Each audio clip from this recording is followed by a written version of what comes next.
The space station called Horizon's Edge floated in the darkness between 3 different alien territories.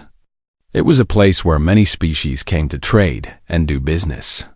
The station was old and dirty in some parts, beautiful and bright in others.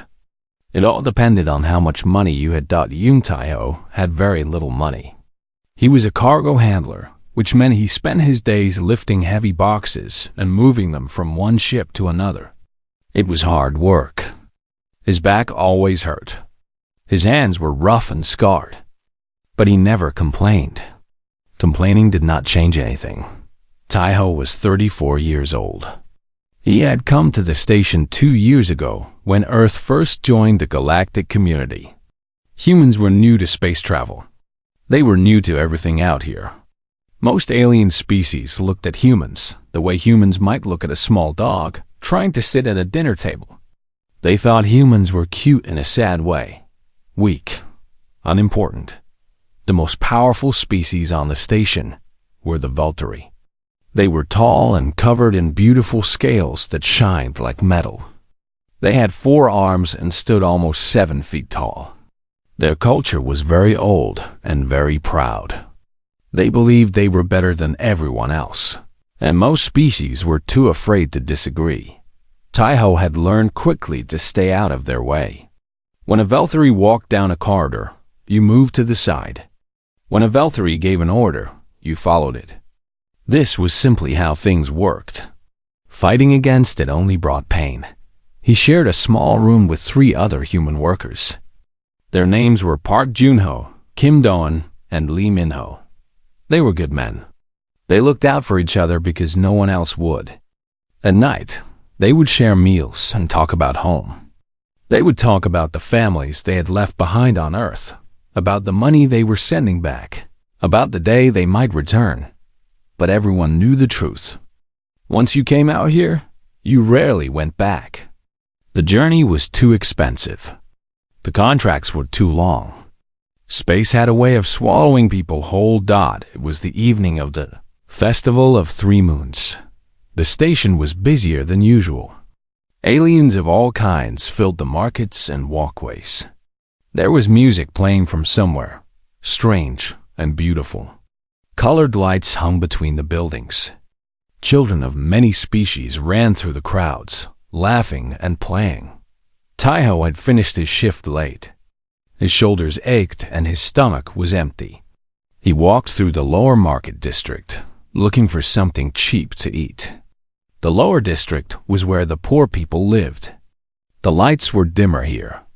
The walls had stains. But the food was affordable, and nobody asked too many questions. He was thinking about a bowl of hot soup when he heard a sound. It was small and easy to miss in all the noise of the festival. But Tae-ho heard it. It was the sound of crying. He stopped walking. He looked around carefully. Near a pile of old cargo containers, he saw movement.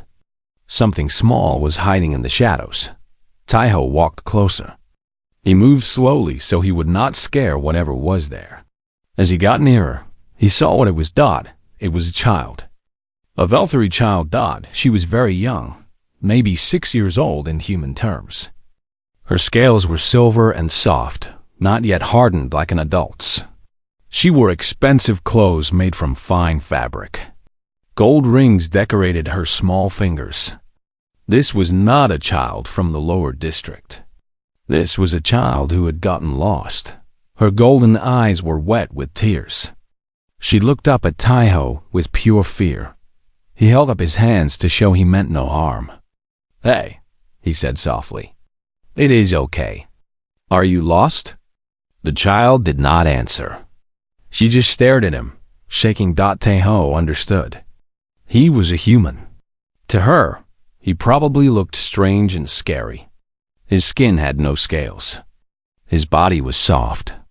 He had only 2 arms. To a Valkyrie child who had never seen a human up close, he must have looked like a monster. "I will not hurt you," he said. "I promise. Where is your mother?" Before the child could answer, Tae-ho heard heavy footsteps behind him. He turned around and felt his heart go cold. 3 Koraths stood at the entrance to the alley. They were huge creatures covered in thick brown fur. Their faces looked like wolves, but worse. Their teeth were yellow and sharp. They wore the armor of mercenaries, soldiers who fought for money.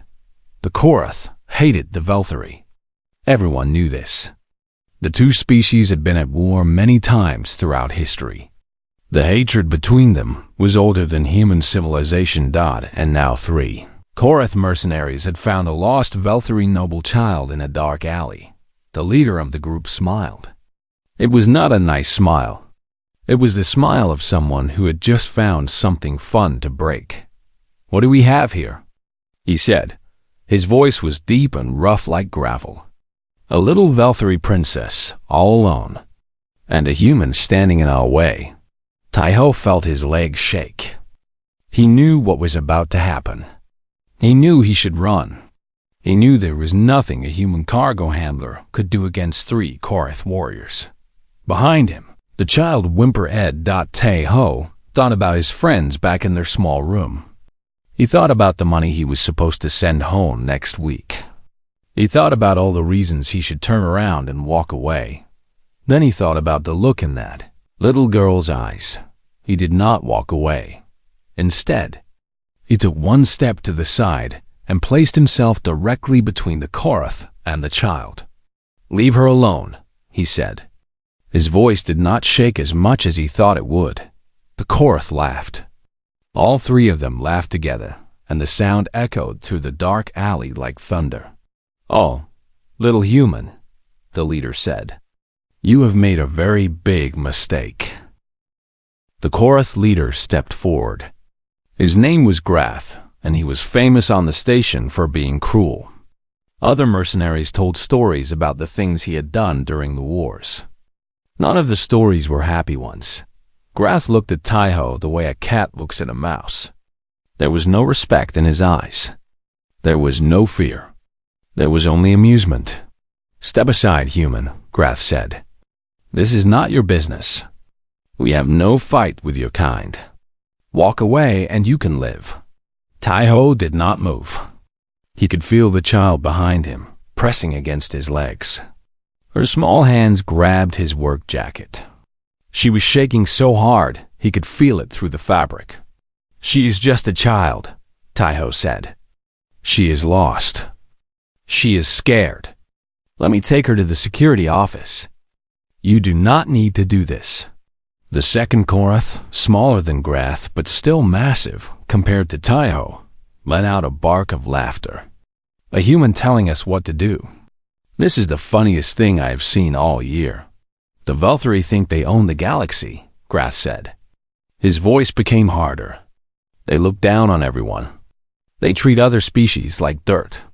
Well, today their precious little princess learns what it feels like to be afraid. Today she learns that House Velthar cannot protect everyone." He was not going to kill the child. Taiho understood that. Killing a Velthari noble would start a war.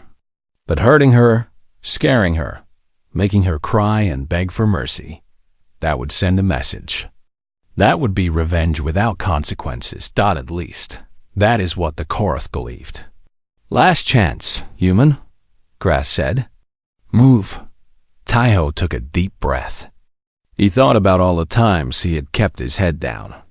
All the times he had looked away when something bad happened. All the times he had told himself that it was not his problem, that he was just one person, that he could not change anything. He thought about his mother back on Earth. She was a kind woman who had raised him to be good. She always told him that doing the right thing was not always easy.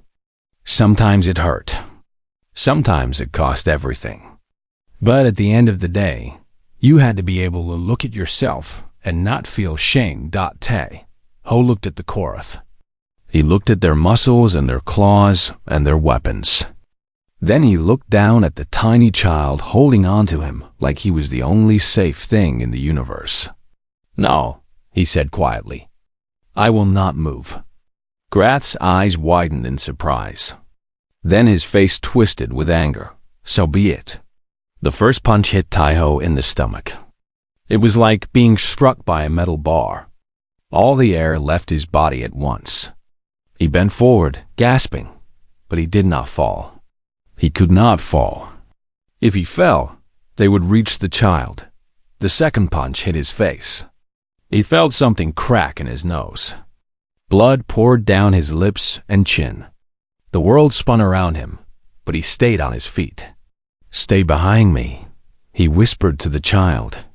"Do not look. Close your eyes." The third Korath grabbed Taiho's arm and twisted it. Pain shot through his shoulder like fire. He screamed, but he did not move aside. He wrapped his free arm around the child and pulled her closer to his body. "Why do you fight for her?" Grath demanded. He sounded genuinely confused. "She is Valkyrie. Her people would not do the same for you. They think you are nothing. They think you are insects." Taiho spat blood onto the ground. "That does not matter." "Then you are stupid," Grath said. "Beat him until he cannot stand." What followed was the worst pain Taiho had ever felt. The Korath took turns hitting him. They punched him in the ribs. They kicked his legs.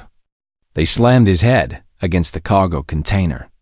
Every blow was meant to break him, to make him step aside, to make him give up. He did not give up. Every time they hit him, he curled his body tighter around the child. He became a wall of flesh and bone between her and the violence. Her tears soaked into his jacket. Her screams filled his ears. But their claws never touched her. Their fists never reached her. She was safe inside the cage of his arms. A crowd began to gather at the entrance of the alley. Aliens of many species stopped to watch. Some of them whispered to each other. Some of them looked away in shame. But none of them stepped forward to help. Taiho understood. He did not blame them. The Korath were dangerous. Getting involved meant risking your own life. Most people were not willing to do that for a stranger. He saw some human faces in the crowd. His friend Junho was there. Their eyes met, and Taiho saw tears running down Junho's face. Junho wanted to help. He wanted to rush in and fight. But the other humans were holding him back. They knew that if more humans got involved, the Korath would kill them all.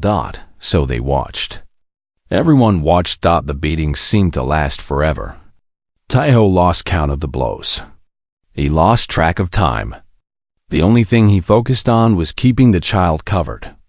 As long as he could feel her heartbeat against his chest, she was alive. As long as she was alive, he had not failed.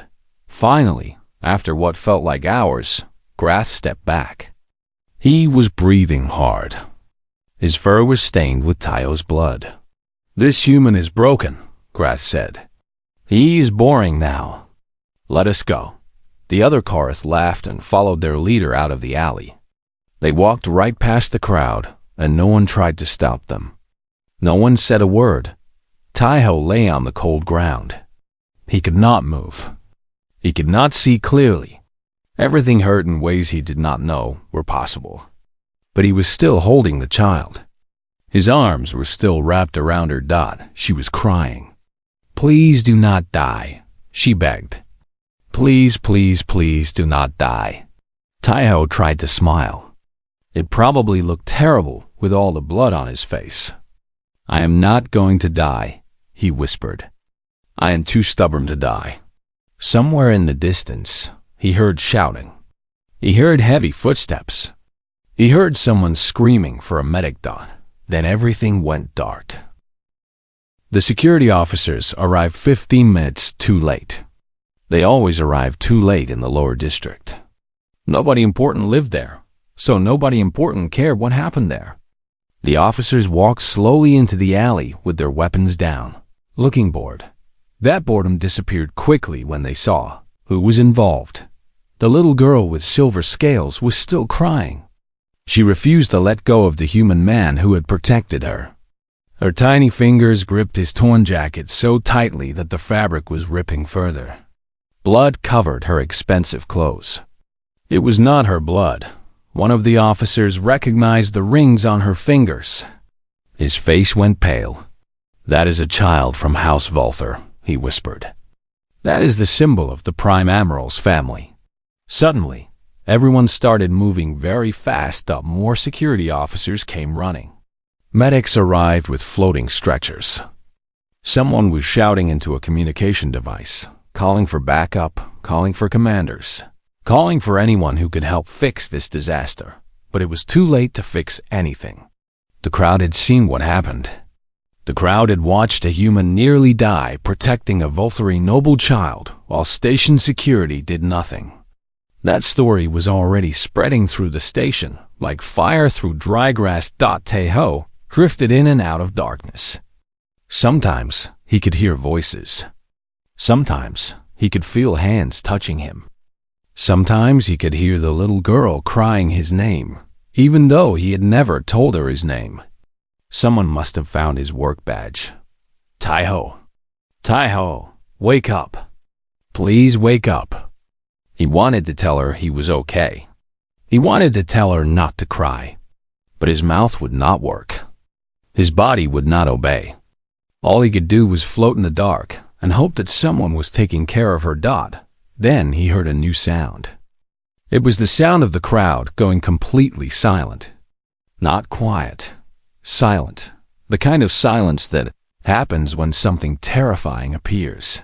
Heavy footsteps echoed through the alley. They were slow and steady, like a drumbeat. With each step, people moved out of the way. With each step, officers straightened their backs and held their breath. Lady Saren of House Vulthar had arrived. She was magnificent and terrible. She stood over 7 feet tall, and her scales were black and gold, the colors of the highest Vulthari nobility. She had 4 powerful arms, each one decorated with bands of precious metal. Her eyes glowed like molten gold, and right now, they were filled with a mother's fury. Behind her walked 12 Vulthari warriors in full battle armor. Their weapons were drawn. Their faces showed no emotion. They were ready to kill everyone in the alley if their lady commanded it. The station commander came running up, sweating and stammering. He was a fat Trellick with 6 eyes, and all 6 of those eyes were wide with fear.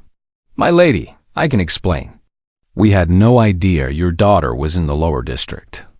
Our patrols were focused on the festival areas. If we had known, we would have." Lady Saren raised one hand. The commander stopped talking immediately. She did not look at him. She did not look at the officers or the crowd. She looked only at the scene in front of her. Her daughter, covered in blood that was not her own, crying over a broken human body. A human who had put himself between danger and a child he did not know. A human who had taken a beating that would have killed most species, and had never once stepped aside. Lady Saren walked forward. The crowd parted like water. When she reached her daughter, she knelt down on the dirty ground of the lower district. A Vulthari noble, kneeling in the filth. The watching aliens could not believe what they were seeing. "Hira," she said softly to her daughter. "I am here. You are safe now." The child looked up at her mother with tearful eyes. "Mother, the bad ones tried to hurt me, but he stopped them. He did not let them touch me. They hurt him so much, but he did not move. He kept me safe." Lady Saren looked at Taeho. He was barely conscious now. His eyes were swollen shut.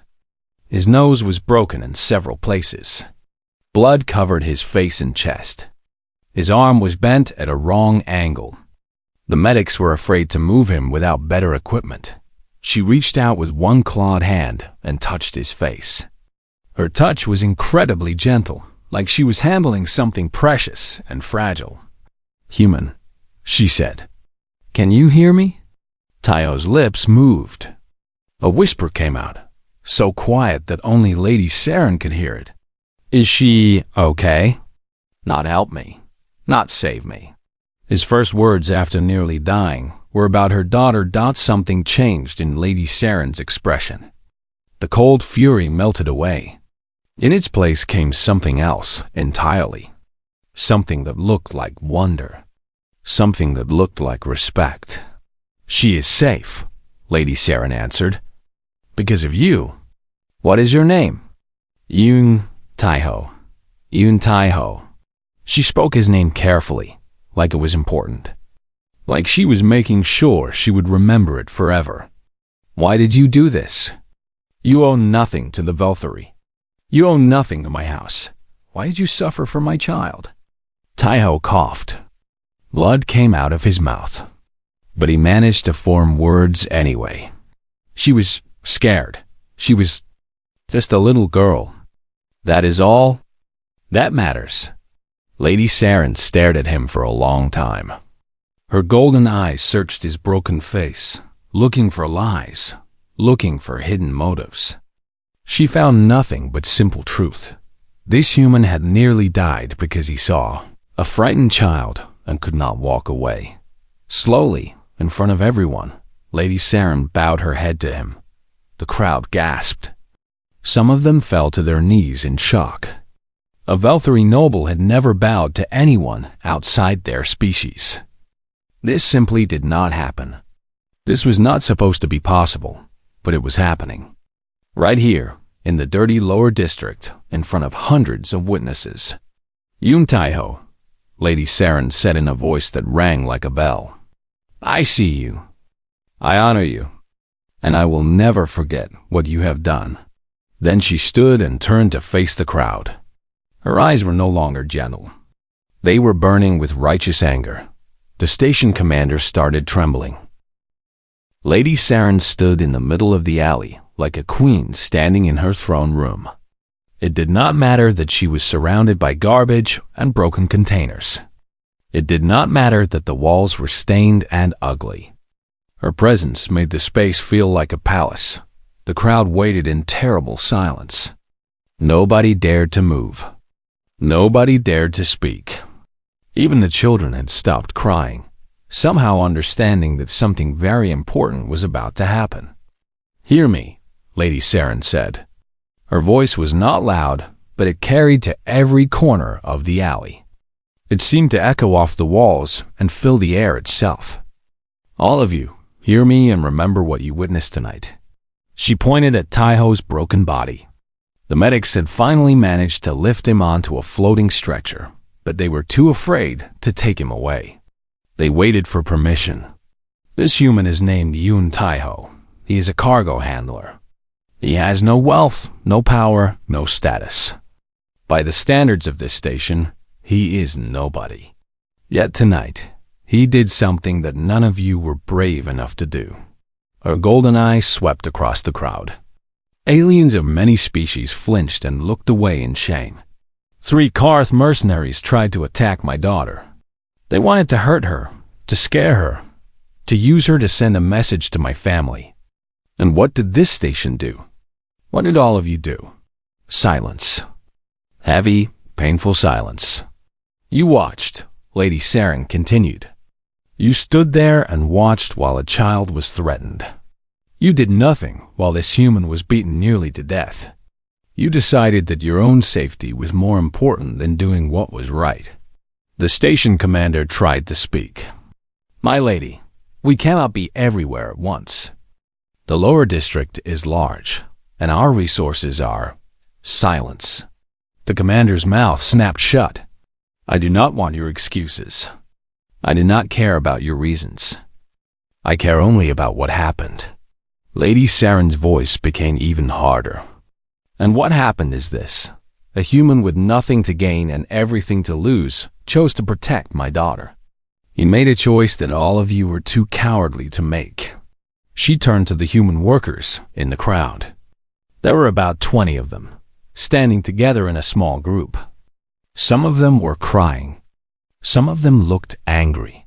Her friend Junho had his hands in fists, still furious that he had not been able to help. Lady Saren's expression changed when she looked at them. It became softer. You humans, she said. I have heard stories about your species.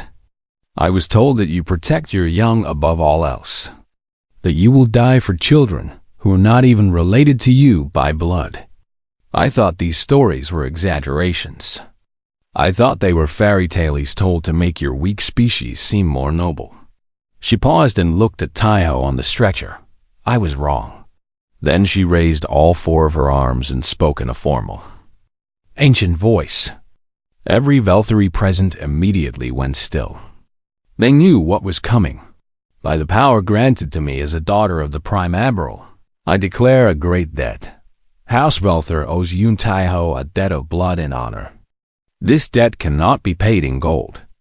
It cannot be paid in favors. It can only be acknowledged across generations.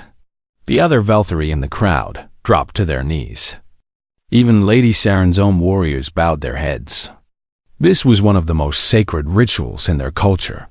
From this moment forward, Lady Saren continued, Yun Taiho is king-shielded by House Velthar. He is protected by our name. An attack on him is an attack on us. His enemies are our enemies. His honor is our honor. Any who would harm him will face the full wrath of our house. She lowered her arms and looked at the station commander. You will find the Korath who did this. All three of them. You will arrest them and hold them for Velthari justice. If they escape, if they are allowed to leave this station, I will hold you personally responsible. The commander was shaking so hard his fat body wobbled. Yes, my lady. Of course. We will find them immediately. I will send every officer we have. You will also improve security in the lower district. Patrols will be increased. Lights will be fixed. The people who live here will be protected just as well as the people in the upper districts. Yes, yes, my lady. And one more thing. Lady Saren's voice became very quiet, which somehow made it even more frightening. You will treat the humans on this station with respect. You will give them fair treatment. You will stop looking at them as lesser beings. Because tonight, a human showed more courage and honor than anyone else on this station. That means something. She walked over to the stretcher where Taiho lay. Her daughter Kira was walking beside it, still holding on to Taiho's hand. She refused to let go. We are taking him to our medical facility, Lady Saren announced. He will receive the best care available in this sector. When he wakes, he will be told of the honor our house has given him. One of the station medics stepped forward nervously. My lady, he is badly injured. Moving him too far might be dangerous. Lady Saren looked at him coldly. Do you think our medical technology cannot handle injuries like these? We have healed warriors from wounds far worse. He will live. I will make sure of it. She gestured to her guards. They moved forward and carefully took control of the stretcher. As they began walking out of the alley, Kira looked up at her mother. Will he be okay, mother? Will Taiho be okay? Lady Saren stroked her daughter's silver scales gently.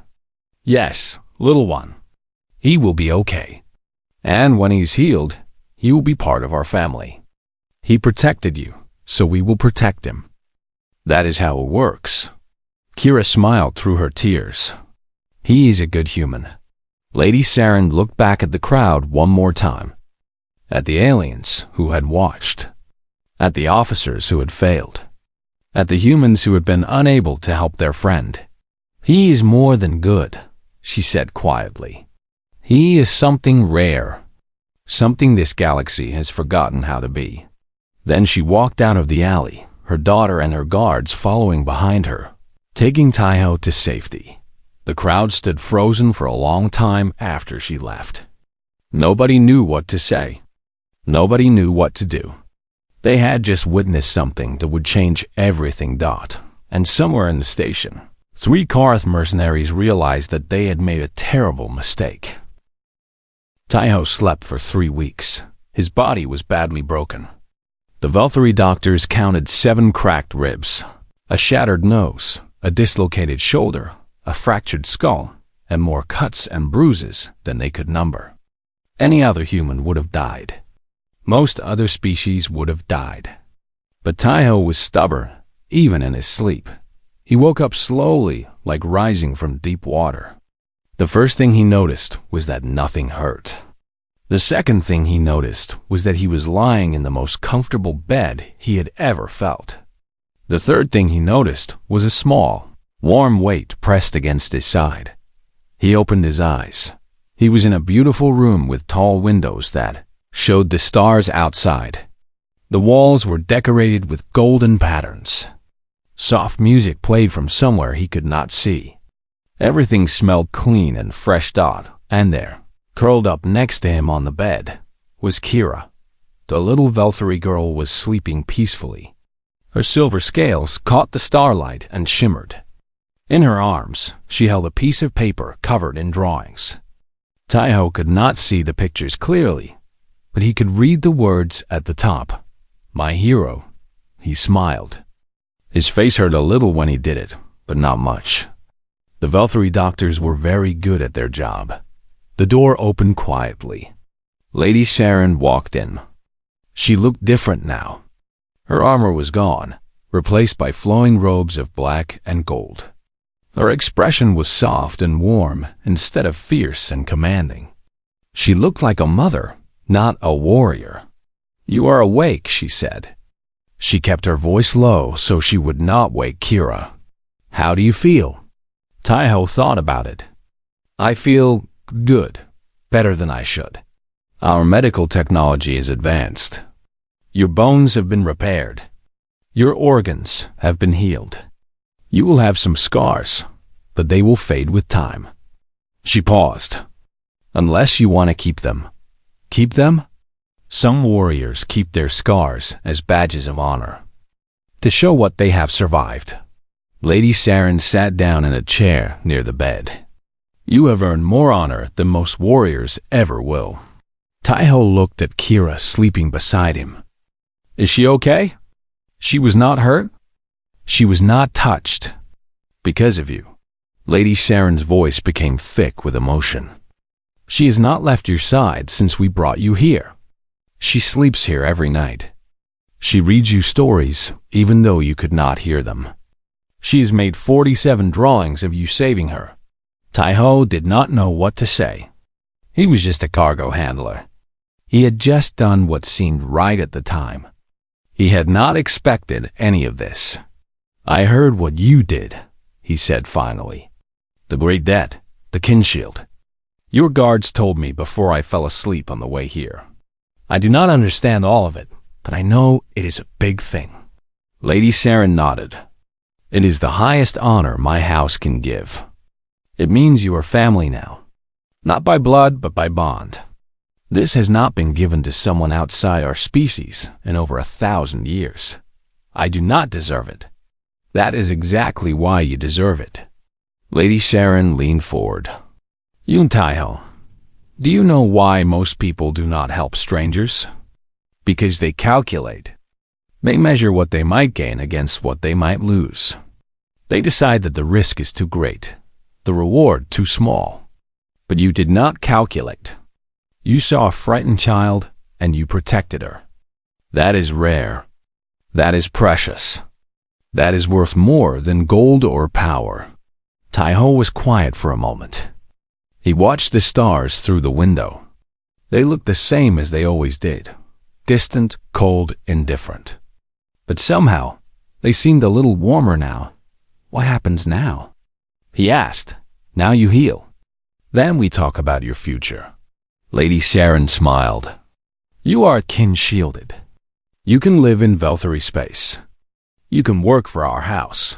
You can have wealth and status and protection. Or you can return to your old life if you wish. The choice is yours. And the Korath? The ones who attacked Kira. Lady Sharon's smile disappeared. Her eyes became cold and hard. They have been found. They tried to run, but our warriors are excellent hunters. They are now in Velthory custody, awaiting trial. A voice dropped to a dangerous whisper. They will face justice for what they did. Not just for attacking my daughter, but for attacking you. An attack on you is an attack on House Velthor. They will learn this lesson very clearly. Taiho should have felt satisfaction at this news. But all he felt was tired. I do not want revenge, he said. I just want to make sure they cannot hurt anyone else. Lady Saren studied him for a long moment. Then she shook her head slowly, and there was wonder in her expression. Humans, she said. You are such strange creatures. You suffer terribly for others, and then you ask for mercy for your enemies. I do not understand you, but I am beginning to respect you more than I ever thought possible. Kira stirred in her sleep. Her golden eyes opened slowly, and when she saw that Taiho was awake, her face lit up like a sunrise. Taiho, you are awake. Mother, he's awake. She threw her arms around him in a hug.